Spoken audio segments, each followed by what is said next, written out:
just for a moment, imagine that your favorite motorcycle has lost 50cc engine displacement, 4.5 horsepower and 5.5 Newton meters of torque, but is priced rupees 78,000 less. Well, imagine no more, because this is the new KTM Duke 350. Actually, it's still known as the Duke 390, but it is now the standard version of the motorcycle. Meanwhile, the older version, or the one with more power and a bigger engine, is still available as the 390R, priced above rupees 4 lakhs. This one costs just rupees 3.25 lakhs, which is excellent pricing, and the reason for the price drop is because of the smaller engine, which also means lower GST rates. I'll talk more about it when riding the motorcycle, that the government has gone crazy doing stupid taxation on motorcycles. Anyways, looking at the motorcycle, you realize nothing has actually changed. Well, the more powerful version is still available as the 390R. Yeah, R badging is there here somewhere. Meanwhile, that also comes with orange wheels and orange frame colors. Here everything has been blackened out, but it's available in 3 colors. This is the black, there's the blue, and there's also an orange color, obviously because it's KTM now. But in terms of everything else, it's exactly the same as before, which means that you get all LED lights, very aggressive, all LED indicators as well. WP Apex upside down forks, 43 mm with 150 mm of suspension travel both at the front as well as the rear. By the way, the front suspension is also adjustable, very easy to do it. Yeah, it's adjustable in 5 steps, fantastic. Get a monoshock which is finished in white, that's also adjustable. 240 mm disc at the rear, 320 mm disc at the front, and the front tire size happens to be the same, 110 70 17. These are Apollo tires, no more Medzellers. Anyways, rear tire size happens to be 150 60 17. Yeah, really wide rear tire, split trellis frame. Seat height happens to be 800 mm, but you can pay KTM a bit of money and raise this to 820 mm if you are as tall as me. And the engine displacement has been reduced just so that it complies with lower taxation. Underbelly exhaust, the bike looks fantastic. Lots of cuts and creases, but not really visible, because obviously this is not right color for a KTM motorcycle. Yeah, I love this motorcycle. This is the Gen 3, obviously. All LED indicators, LED lights, nice grab rails here. Tank capacity is 15 liters. You get cruise control, for which this is to increase the speed. This is to activate the cruise control, and this is obviously for the hazard. Nice switchgear, really nice in terms of quality. I love it. And 5-inch TFT screen has been carried over here, which is very easy to use because you can come into the menu and you can make a lot of changes. Yeah, it's so loaded. I love it. I love the fact that everything is so damn easy to use. Fantastic. Look at this. Okay, you can change a ton of things from using these switches itself. Yeah, obviously superb. And then it has got ride mode, so when you come into the track mode, it actually changes the cluster mode as well. Phenomenal, really like it. The switchgear quality is also very premium, and it also gets a USB-C charging socket right here. Video I made of this bike is almost, I think, 2 years old now. So quick recap done there. Let's quickly turn on the motorcycle. One touch starter, and obviously I'm going to rev it to the moon and back. But honestly, all this doesn't matter because that's something you already know. What really matters is the lower displacement still giving this motorcycle the Duke characteristics. Let's go!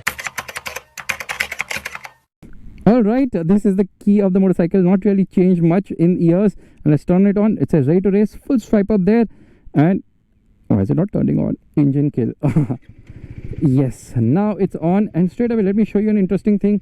It has this easy crawl feature. Yes, this is Royal Enfield's KTM competitor, the Gorilla 450 Apex. And honestly, you don't feel immediately that there's something which has changed here, because obviously the characteristic of the motorcycle is very much the same here. So yeah, refinement is not the name of the game, as always with single cylinder motorcycles, and this Duke no different here. So very compact motorcycle actually. You feel like, you know, you're driving something really small and chintu mintu. And the handlebar is also so close to you here, but the ride is obviously on the stiffer side, which has always been the case. But outright I can feel things have smoothened out quite a lot here because of lower performance, and yeah, it feels very much the same when compared to before, but things have changed. For starters, they have actually reduced the stroke of the motorcycle. The bore remains the same. It gets new camshafts, it gets a lot of changes, but the head remains the same here. And because of all this, they have reduced the displacement from 399cc to 349.32cc. and the reduction in the cubic capacity has, or rather the displacement has also resulted in a reduction in the output of the motorcycle. So yes, 4.5 horsepower less and 5.5 Newton meters less when compared to the 399cc engine, which makes 46 horsepower and it makes 37 Newton meters of torque. This one, it makes 41.5 horsepower and 33.5 Newton meters of torque. So reduction has obviously made this motorcycle slower, but with the reduction in performance also comes an improvement in smoothness. The bike feels so much more smoother now. But yeah, it's still having a lot of vibes which you can feel on the tank, the handlebar, the seat, the pegs, everywhere you can feel the vibrations. Still a lot of vibrations which is expected because of a single cylinder engine. But performance is still as good as ever. Obviously it's slower by around 0.3 seconds to go from 0 to 100 kilometers per hour. Not that people will complain about it at all, because with the reduction in performance will also come a dramatic reduction in pricing as well. The brakes are as good as ever. Super brakes, a lot of electronics, quick shifter plus, slipper, clutch, you name it, it has it. Motorcycle traction control, launch control, cornering ABS, everything this bike has. So straight away let's actually change the riding mode of this motorcycle, which means from street I'm going to come into, I think street is the fast one, so we just come into the track mode here, which also has launch control. So into first gear. Oh, there is the launch control. Can you see that? It lets me keep this menu here, which is kind of crazy. So low end is good actually, like improvement there. Feels more punchy to ride, but that jerk now, or that kick in the pants feel. What is this? I want to get out of this menu. Yeah, it should automatically at speed get out of that menu. So what happens now? This motorcycle basically had a kick in the pants feel at around 3,000-4,000 RPM. That is gone. Power delivery is much more linear now, which is not such a good thing, because obviously you want a motorcycle which is more crazy in terms of giving you a kickback in your pants. Launch control doesn't really add much because it doesn't let you launch it as aggressively as you can do without launch control. Traction control, cornering ABS, supermoto ABS, which lets you turn off rear ABS to do slides. All of this is obviously present here. So a lot of features in this motorcycle, a lot of electronics, but we don't need electronics. I've said this a million times. What I want is basically twin cylinders. In track mode, it has this lap timer which has turned on, traction control on, ABS road, launch control not available under 1000 kilometers, and it's showing in 79 laps. Straight away into first and off we go. So launch control holds the revs at around 7000 RPM, and then you go first gear 52, second gear 79, third gear it will cross 100 kilometers per hour. Yeah, 104 kilometers per hour. So very tall gearing. Front end feels a bit light, could be stiffer still, but ride is on the stiffer side obviously. So good ride, good handling for something which is this sporty. Obviously, oh my goodness, it's always a Virtus. It is always a freaking Virtus, which scares you silly.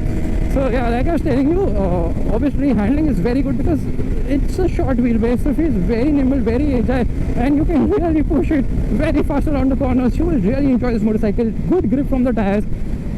I mean, this is a rider's delight. This motorcycle has so much rider-oriented bits, like the stiff suspension, the good suspension actually, and stiff chassis as well.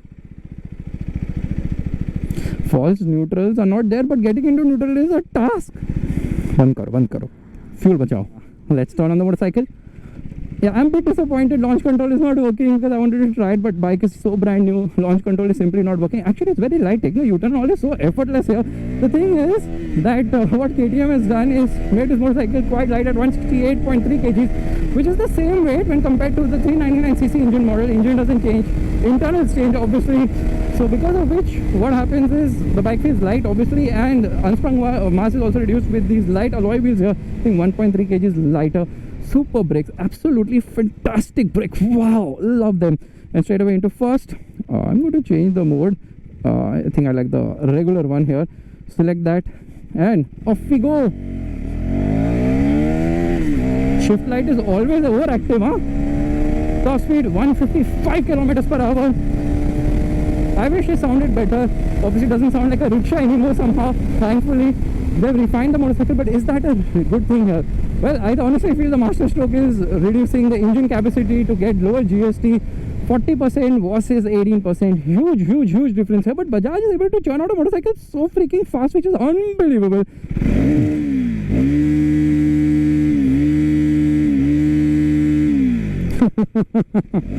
Always a joy.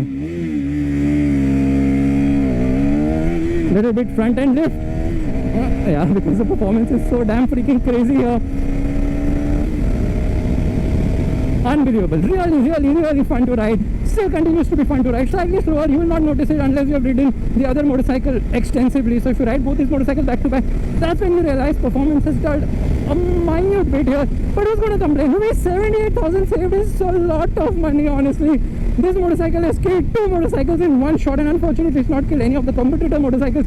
It's killed motorcycles from its own stable. Like the 390 Duke with the 399cc engine makes absolutely zero sense. Nil, nada, zit, shunya, zero. Yeah, it makes no sense to buy the 399cc engine Duke. Why pay 78,000 more for just 4.5 horsepower? Zero sense at all. And the R badging, bro, it's my signal, bro. I know you have to deliver in 10 minutes, but wait now.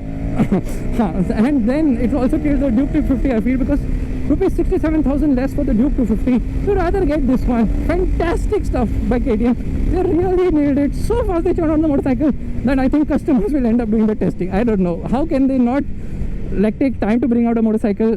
I mean, it's just like so crazy quick. Maybe they were already ready with this. They already knew such type of stupidity is going to come, and the bike is already here, which is absolutely fantastic. So guys, if you like this video, make sure to give it a thumbs up. That's a like button, and don't, oh sorry, did I do KTM thing there? By riding like a stupid person? I kind of did, kind of avoid. Anyways, thank you so much for watching. If you like this video, I love the fact it's so nimble and agile. You can just it's so fun, it's so engaging. I absolutely love the KTM Duke. I have a first generation 390 and I still definitely enjoy riding that more, but I've seen the evolution in the past 13 years. They've smoothened out things to an extent which kind of feels embarrassing. Like the Duke has lost its character, but it has got a lot of electronics in return. Bye bye.